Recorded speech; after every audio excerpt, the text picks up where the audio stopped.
For example, Milton Friedman did not accept von Mises' business cycle theory. Why?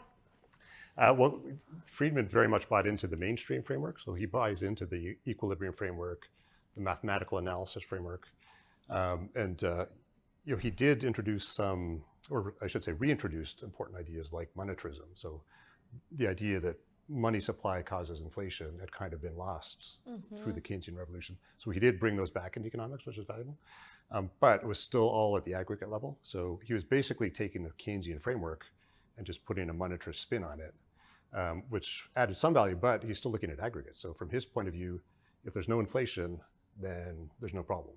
So all through the 2000s, there was no inflation. Inflation was low, even though we were having this massive bubble in real estate and in house prices.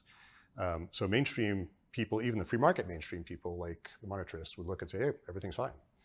Where it's only with von Mises' theory that you can penetrate deeper and say, well, no, whenever you manipulate interest rates too low, that causes distortions. That causes an overinvestment in long-term projects, long-term businesses, long-term assets, and so on. And eventually, that's going to have to reverse. So at some point, interest rates were lowered to 1% in 2003 by Greenspan, which was an absurd level back then. I mean, now it's not so absurd. Things are even more absurd today than they were back then. Yeah.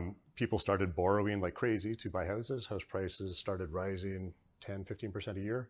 And then eventually, interest rates went back up to 4 or 5%. So all these people, they wanted to get adjustable rate mortgages at 1%, 2%, 3%, because the interest rates are so low, but then interest rates go back up. Now all of a sudden they can't afford their mortgages. So house prices go down, banks had over-levered and over-lent and so on. And so it just kind of fed on itself, that the distortions that were caused by the low interest rates came to be seen. So initially they're invisible, but then eventually it all crashes, and that fits perfectly with von Mises' business cycle theory. But unfortunately, it's not well accepted. So.